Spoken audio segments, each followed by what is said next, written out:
हम अभी खड़े हैं राजकीय मध्य विद्यालय बिरहिमा बाजार पे, और ये सामने देख रहे हैं हाई स्कूल है यही का बिरहिमा बाजार का। हम अभी मध्य विद्यालय में घुस रहे हैं, अभी हाई स्कूल बंद है। इसमें आपको स्थिति इसका दिखाना चाहते हैं। ये देखिए यहाँ का जो चार दीवारी होना चाहिए था स्कूल का, कोई चार दीवारी नहीं है। सीधे रोड से बिल्कुल फटे हुए ये सब जो क्लासरूम है ये सब साथ में आप देख रहे हैं। और ये पीछे देखिए इधर भी पूरा जंजर हुआ पड़ा है। सर ये तो चार दीवारी होना चाहिए था ना, क्योंकि हम देखते हैं कि अब इसमें कब्रिस्तान में भी चार दीवारी किया जाता है। वहाँ पे तो किया जाता होगा कि मुर्दे कहीं निकल के भाग ना जाए, लेकिन यहाँ पे बच्चे हैं, बच्चों की सुरक्षा के लिए चाहिए थे, क्योंकि जो छोटे छोटे बच्चे होते हैं नर्सरी के LKG के, उन पर खास ध्यान देना पड़ता है। उसके लिए हमें चार दीवारी चाहिए होता है स्कूल में। हर स्कूल में हम देखते हैं कि आपको चार दीवारी चाहिए, लेकिन इसके लिए व्यवस्था क्यों नहीं है? ये आपकी कमी है या सरकारी की कमी है? ये सरकार की कमी है। हम तो बार बार प्रयास किए हैं। सरकार की बात तो आती रहती है कि हमें चार दीवारी देना है, और विशेष करके सड़क के किनारे जो विद्यालय है उसमें देना है। कई बार इस तरह का आवेदन मांगा गया, हमने उसमें आवेदन दिया, लेकिन अभी तक प्राप्त नहीं हुआ है। इसी तरह हमें बहुत कठिनाई का सामना करना पड़ता है। बच्चे इधर उधर आते हैं, उसके लिए चौकना रहना पड़ता है। ऊपर से ये बाजार है, चौक चौराहा है, तो यहाँ पे गाड़ियाँ भी आती जाती होंगी ज़्यादा। बिल्कुल इस पर तो बहुत ज़रूरी है कि चार दीवारी चाहिए, लेकिन इस पर सरकार बिल्कुल ध्यान नहीं दी है। हाँ, तो हम लोग भी प्रयास करें, लेकिन सरकार की ध्यान नहीं जा रही है। बार बार बात आती है, लेकिन ग्रास रूट पर यह काम हो नहीं पाता। तो इस पर आप लोग आगे आवेदन दिए हुए हैं, उस पर कंप्लेंट कोई नहीं किए हुए, जैसे कि ये जल्दी क्यों नहीं हो रहा है? इस पर बार बार किया जाता है, लेकिन अभी तक ये धरातल नहीं है। यहाँ पे बच्चे अभी कोरोना काल से अभी हाल में ही अभी स्कूल खुलने की तैयारी हुई है, तो बच्चे अभी आपके पूरे आ रहे हैं कि कुछ इसमें कम आ रहे हैं? ऐसे सरकार का भी दिशा निर्देश है कि 50% बच्चे के द्वारा ही विद्यालय का संचालन किया जाए। इसके तहत ही और हाल ही में यह संचालन हुआ है, इसलिए कुछ बच्चों की उपस्थिति कम है, लेकिन यहाँ बच्चों की उपस्थिति ज़्यादा होती है। 600-700 से ज़्यादा प्रतिदिन होता है। तो आइए थोड़ा क्लासरूम में हम देखना चाहते हैं आप कैसे बच्चे पढ़ रहे हैं और कितने टीचर हैं, ये थोड़ा हमें दिखाने का प्रयास करें। आइए देखिए कहाँ से चलना है, थोड़ा बताइए आप कौन से क्लासरूम में चलें। इधर से ले चलते हैं। हम सर के साथ देख रहे हैं क्लासरूम का क्या हाल है और टीचर कितने उपस्थित हैं। देख सकते हैं कि कोरोना काल के बाद इतने स्टूडेंट यहाँ पे उपस्थित है और थर्ड प्रथम वर्ग के हैं, और यहाँ पे चार दीवारी का मुद्दा उठाया था। ये देख सकते हैं पीछे ये बिल्कुल नाले जैसा पानी भरा हुआ है, और इस पे सरकार को थोड़ा ये नहीं चाहिए था कि यहाँ पे चार दीवारी होता ताकि बच्चे बीमार ना हो। स्वच्छता की तरफ हम इतना आगे बढ़ते हैं, लेकिन ये आप देख सकते हैं कैसे यहाँ पे बिल्कुल नाले जैसा पानी भरा हुआ है, गंदा नाला, और ये इससे बीमारी कितनी फैलती है सबको पता होगा। हम इस स्कूल में आए हैं, लेकिन बहुत से ऐसे विद्यालय हैं जहाँ पे ऐसे व्यवस्था इससे भी बदतर होगी, वहाँ पे भी हम आपको दिखाएंगे। और ये बच्चे देख सकते हैं सब जो भी है अपने ड्रेस में ही है। जो सर्दी की वजह से कुछ बच्चे हैं जो थोड़ा से नीले पीले रंग के पहने हुए, तो भी जरूरी है कि सर्दी से भी बचना इनका जरूरी है। सर आप स्कूल क्लास टीचर हैं यहाँ पे? जी हम क्लास टीचर हैं। तो सर मतलब इस पे आप कभी ध्यान नहीं दिए, जैसे ये बीच में पीछे चार दीवारी नहीं हुई है, तो इस पे आप ध्यान दे देगा? वो विद्यालय की संपत्ति में ना है, वो सार्वजनिक संपत्ति किसी निजी व्यक्ति का संपत्ति है। वो गड्ढा पूर्व से कराए हुए हैं, और बार बार लिखित जाता है यहाँ से बाउंड्री हो जाएगी, विभाग के द्वारा ऐसा कुछ नहीं किया जाता है। सर स्कूल के जो ये दीवार है, दीवार से कितना बाहर तक अपना स्कूल का जो जमीन है, जो सरकारी जमीन है, वो कितना बाहर तक है? मुश्किल से 2 फीट तक ही। फिर भी 2 फीट में तो चार दीवारी हो जाता, बढ़िया हो जाता था ना वो। हाँ होना चाहिए था, लेकिन विभाग के द्वारा पैसे का उपलब्ध नहीं होना है। तो विभाग का काम है बाउंड्री कराना यहाँ पर। मैडम आपका नाम क्या है? सरिता मैडम यहाँ पे जो बच्चे हैं, इतने बच्चे हैं, कोरोना काल में गाइडलाइन की वजह से मतलब दूरी बढ़नी चाहिए, 2 गज की दूरी, यहाँ पे तो बहुत कम दिख रहा है। जी, यहाँ पर क्लासरूम बैठा हुआ कंबाइन में। अभी तो आधा ही बच्चा आया हुआ है, दूसरा बच्चा आया हुआ है, आने पर और परेशानी हो जाती है। ये अभी आधे बच्चे हैं तब इतना है, और क्लासरूम एक ही है। जी आप देख लीजिए ये क्लासरूम कितना छोटा है और बच्चे इतने हैं, और ये मैडम का कहना है कि आधे बच्चे भी बढ़िया से नहीं आए हैं, और अगर पूरे बच्चे आएंगे तो कोरोना काल में जो हम बोलते हैं ना 2 गज दूरी, मास्क है जरूरी, तो सारा यहाँ पे ये चीज खत्म हो जाए। मैडम ये बताइए इस क्लास में 1+2 में टोटल बच्चे कितने हैं यहाँ पे? टोटल तो 160 है। 160 बच्चे की जिम्मा एक टीचर पे जाती है? जी, यहाँ पर है कि क्लासरूम की भी कमी है, तो एक साथ बैठा कर पढ़ाना पड़ता है। और बच्चे आते हैं, बहुत बच्चे आ जाते हैं, परेशानी हो जाता है लोगों को। अब ये देखिए 160 बच्चे हैं एक रूम में, 1+2 में 160 बच्चे, बहुत मायने रखता। एक टीचर पे 40 स्टूडेंट पढ़ सकते हैं, 40 को पढ़ाना चाहिए। और यहाँ पे एक टीचर अगर 160 को पढ़ाएंगे तो वो क्या पढ़ाएंगे और क्या बच्चे पढ़ेंगे, या तो उनके समझ में नहीं आएगा या फिर इनको समझाने में नहीं आएगा। अब ये व्यवस्था सरकार तक हमें पहुंचानी होगी, क्योंकि ऐसे बहुत से स्कूल है जहां पे हम जाएंगे और ऐसे अलाउड तो नहीं है कि कोई रिपोर्टिंग करे स्कूल के अंदर और क्लासरूम के अंदर, लेकिन जो कमी है उसको तो हम दिखाएंगे। अब नहीं भी जाने देंगे तो भी वहाँ पे हम जाएंगे और ये चीज़ हम दिखा के ही छोड़ेंगे। जो ये सब सरकार अपनी कमियां छुपाना चाहती है कि रिपोर्टर को नहीं जाने दिया जाए, तो बहुत गलत बात है। और यहाँ पे जो ये शिक्षा का मंदिर है और इस पर सरकार को ज़्यादा ध्यान देना होगा।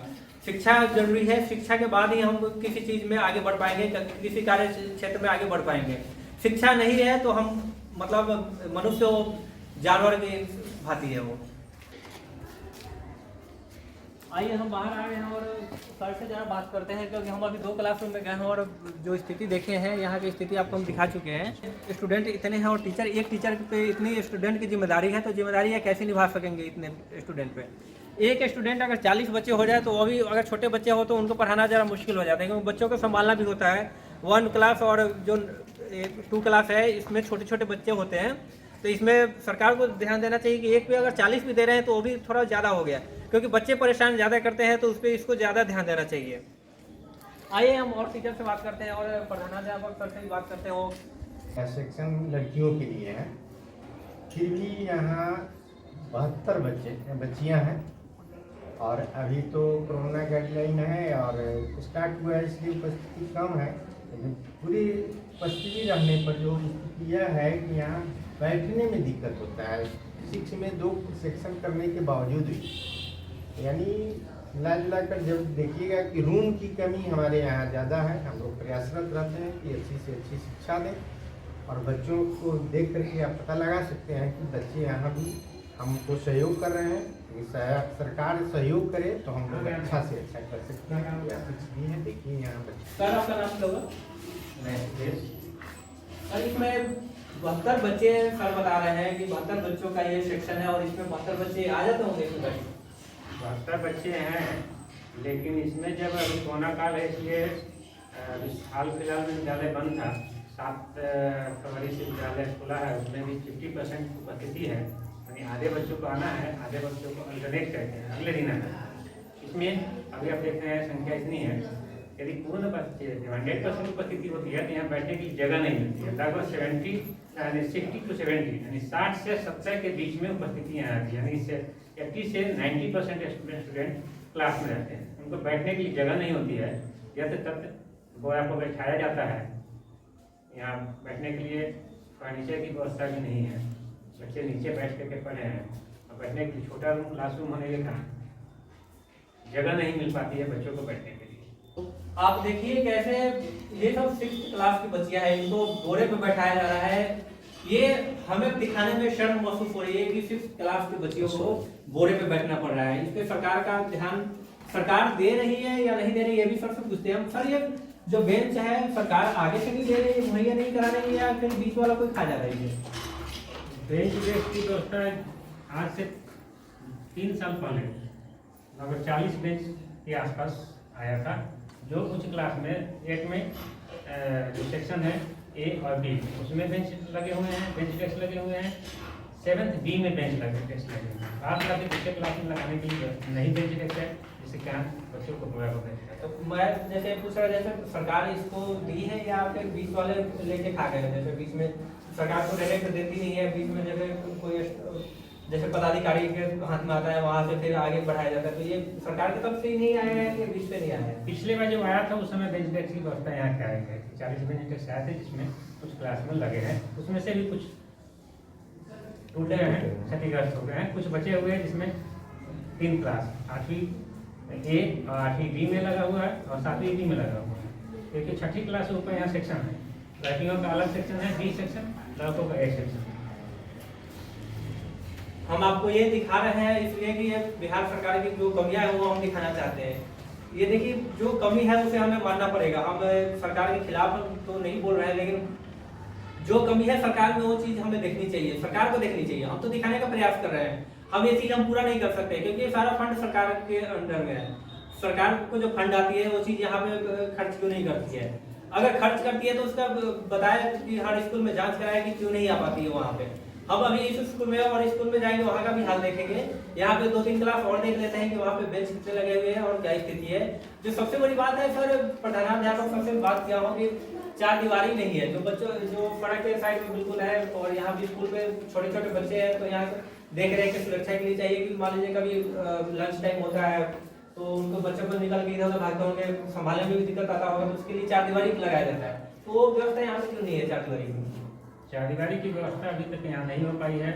कई बार हम लोग प्रयास भी किए कि जनप्रतिनिधि से भी बातचीत किए चारदीवारी के लिए, लेकिन उन लोगों के द्वारा भी यहाँ चारदीवारी की व्यवस्था नहीं हो पाई है। नतीजा यह है कि बगल में जो रोड है वह चालू रोड है। हमेशा यह शंका बनी हुई रहती है कि कब दुर्घटना घट जाए, कहा नहीं जा सकता है। हम लोग प्रतिदिन जब मध्याह्न का समय होता है, टिफिन का समय होता है, बच्चों को भेज के रखते हैं अंदर, ताकीद करके रखते हैं कि रोड पर नहीं जाए ताकि कोई दुर्घटना हो सके। गेट पर भी हम लोग बैठने का काम करते हैं, देखने का काम करते हैं कि बच्चे नहीं जाएं। और छुट्टी के समय भी हम लोग रोड पर जा करके बच्चों को साइड करके निकालते हैं ताकि किसी तरह की दुर्घटना नहीं हो। चारदीवारी की व्यवस्था न तो अभी कई बार विभाग के द्वारा आया भी कि हाँ चारदीवारी होगी, लेकिन अभी तक उस पर कोई वहाँ से कोई पत्र नहीं निकल हुआ है कि चारदीवारी हो या नहीं हो। डिमांड किया गया था कि कितने मीटर की चारदीवारी की आवश्यकता है, यहाँ से हम लोग उसको भेज दिए हैं लिख के कि इतने मीटर की चारदीवारी यहाँ होनी है, लेकिन अभी तक उस पर विभाग की तरफ से कोई निर्णय नहीं हुआ। हाल दिखा दिए हैं। और यहाँ पे देखिए जगह की कमी नहीं है, जो सरकारी जगह चाहिए होता है बाहर के लिए बहुत जगह है, लेकिन यहाँ पे क्या है कि जो पुराने बिल्डिंग है इसमें मरम्मत नहीं हो गई, इसको तोड़ के नया नवीनीकरण नहीं किया गया है। और इसमें क्या है कि दूसरी जगह नया बना दिया गया है। अगर इस जगह पे जितना जगह है वहाँ पे बना दिया जाता तो वहाँ पे भी बहुत मतलब क्लासरूम बन जाते हैं। यहाँ पे ऊपर भी बने हुए क्लासरूम, ऊपर भी दिखाते हैं आपको।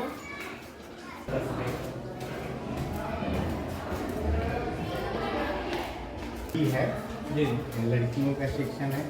आइए सर, मैडम है, मैडम से बात करते हैं हम। और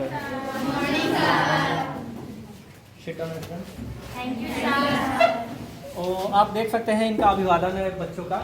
ये चीज़ एक ना प्राइवेट स्कूल के जैसे है, कोई ये नहीं लग रहा है कि सरकारी स्कूल के स्टूडेंट है। इनका अभिवादन देख के भी आप पता लगा सकते हैं, क्योंकि परवरिश पे भी बहुत ये करता है और शिक्षा पे सबसे ज़्यादा होता है कि शिक्षा कैसे दी जा रही है उनको, इस चीज़ पे निर्भर करता है। और ये मैडम से बात करते हैं। मैडम, इसमें टोटल स्टूडेंट कितने आपके? 107 स्टूडेंट हैं। अभी उपस्थित कितने हैं? कितने? आवाज़ थोड़ा लाडली होना चाहिए। 107 बच्चों में 39 बच्चे हैं जो क्लासरूम भरा हुआ है। तो जब पूरी मतलब सबसे ज़्यादा कितने % बच्चे उपस्थित हो जाते हैं? 90% या 80% कितने लगभग? कभी 80% भी आ जाते हैं।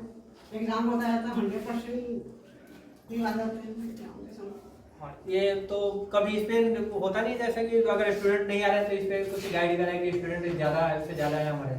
हाँ, उसके लिए हम लोग फोन करते हैं, लड़के अभिभावक संपर्क करते हैं और स्टूडेंट का यहाँ संख्या अच्छा रहता है। अभी तो कोरोना काल में बंद था, जिसके कारण अभी थोड़ा कम है उपस्थिति। तो एक चीज़ बताइए, यहाँ पे 107 बच्चे, मान लीजिए कि 80% आप बोल रहे हैं, तो 80% में 107 में चलिए और कम कर लेते हैं, 80 बच्चे भी आ जाए तो कहाँ बैठते होंगे यहाँ इतने जगह? बीच में दरी का व्यवस्था करना पड़ता है, फिर बरामदा में बिछाना पड़ता है।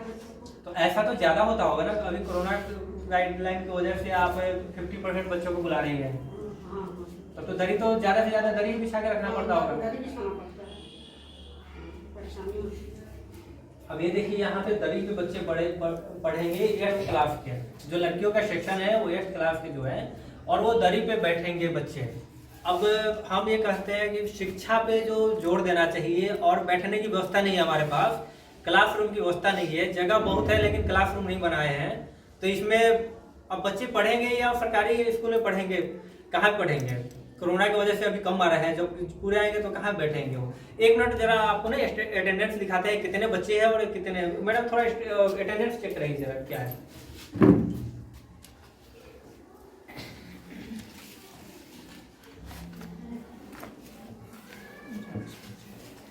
ये आज का हाँ, अटेंडेंस है। आज का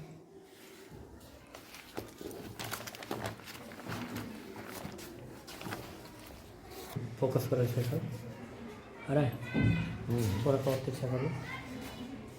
ये आपको हम अटेंडेंस दिखाना चाहते हैं जो 45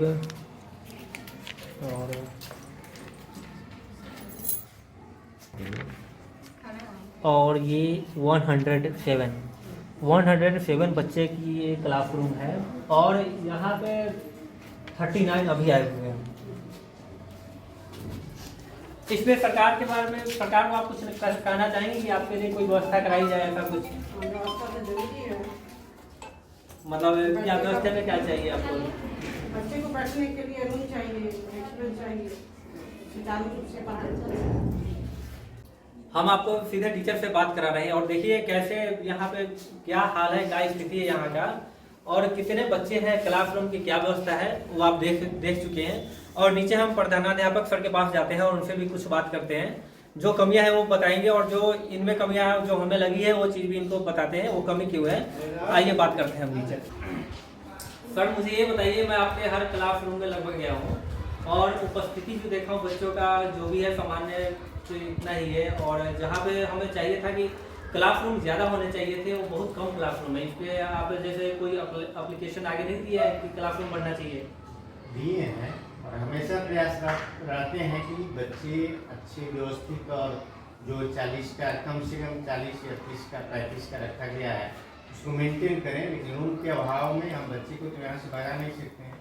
आप देखे हैं कि हमारी व्यवस्था कैसी है, बच्चे यहाँ के अभिभावक हैं उनका सहयोग मिलता है, पोशाक में बच्चे को भेजते हैं, बच्चे अच्छा से अच्छा कर सकें इसका हम ध्यान रखते हैं और अभिभावक बहुत प्रभावित हैं, बच्चे को दूसरे विद्यालयों से लेकर यहाँ पर आना चाहते हैं और हम भी चाहते हैं कि हम अच्छी से अच्छी सुविधा दें, अच्छी से अच्छी शिक्षा दें, इसके लिए प्रयासरत रहते हैं और हमें सहयोग मिलता है। लेकिन सरकार की तरफ से अगर यहाँ भवन की व्यवस्था हो जाती, रूम पर्याप्त हो जाता, शिक्षक पर्याप्त हो जाता तो हम सरकार की इसे ऑल फॉर एजुकेशन जो चल रहा है उसमें हम अधिक से अधिक सुविधा दे पाते और उनको सफलता भी दिलाते। सर यहाँ पे टोटल स्टूडेंट की संख्या कितनी है जो प्रथम वर्ग से लेकर अष्टम वर्ग तक 8वीं कक्षा तक टोटल कितने स्टूडेंट्स हैं यहाँ पे? यहाँ बच्चों की संख्या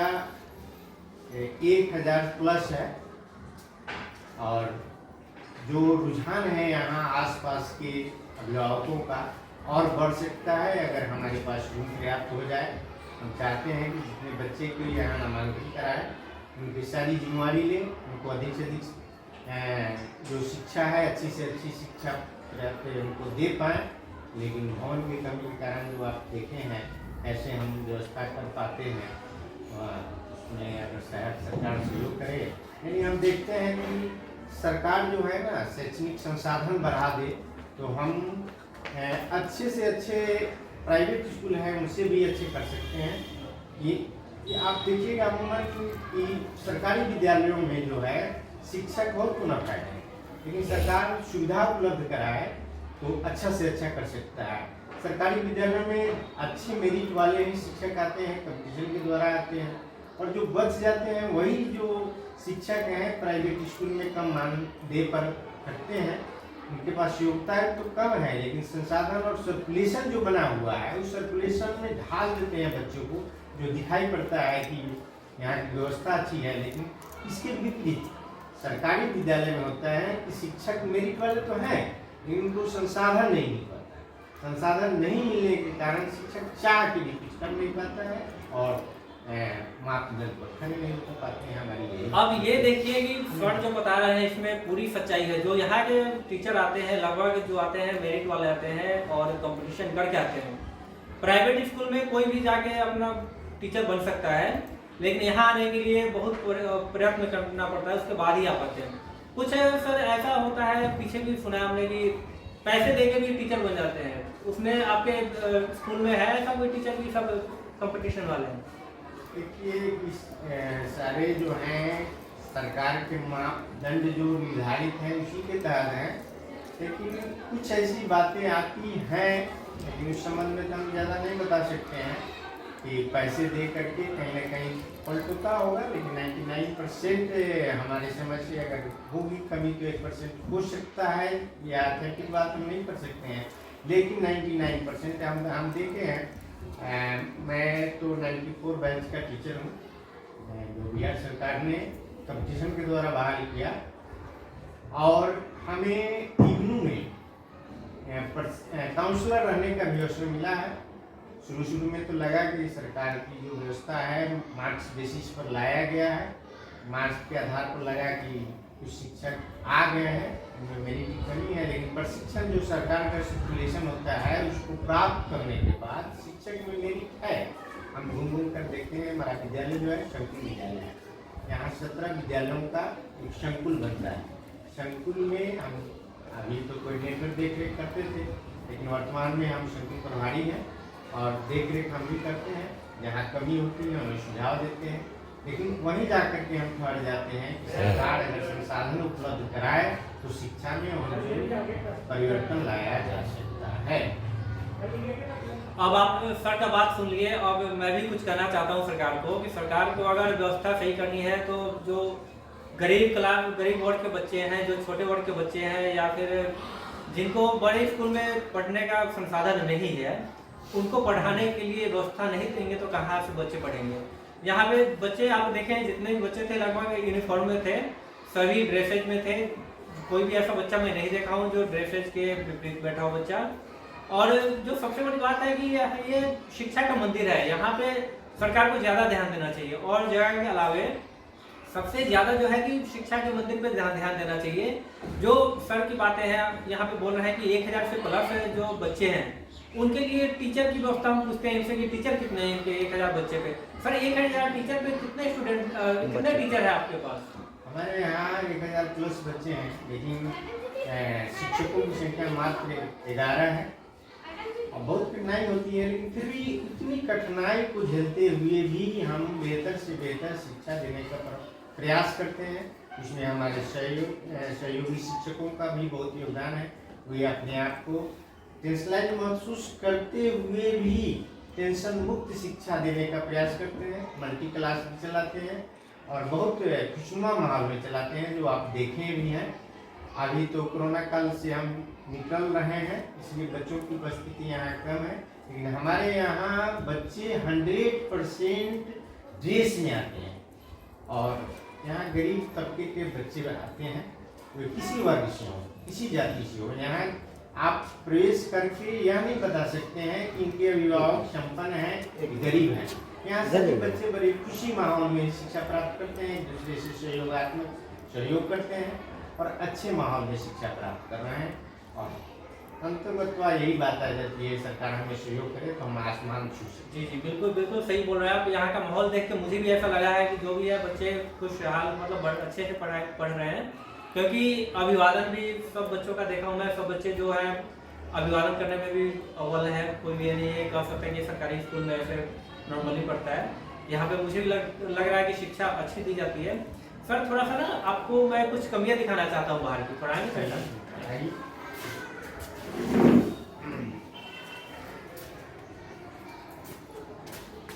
ये जो सर इमारतें टूटी हुई है, इसके आपने ध्यान में जैसे नहीं दिया, या फिर जैसे ये चीज़ देखिए, इसको भी क्लासरूम जैसे रिपेयर करके बनवाया जा सकता है, तो इससे आपको कभी कोशिश नहीं की कि इसको बनवा के थोड़ा क्लास का सेक्शन बढ़ा देते हैं इसके लिए? देखिए, थोड़ा मोड़ा जो मरम्मत कराना होता है उसको तो हम मरम्मत करा ही देते हैं, शिक्षकों के सहयोग से, अभिभावकों के सहयोग से, समाज के सहयोग से। लेकिन ये जो भवन देख रहे हैं सामने, जो भवन है यह बहुत जर्जर है। उसका छत जो है, छत बंद करके इसमें हम बहुत विशेष स्थिति में भी क्लास चलाते थे, लेकिन छत जो है टूटा हुआ है। पानी हम लोग अभी नहीं पिएंगे, पानी हम लोग नहीं, सुधांशु वहाँ पिएंगे।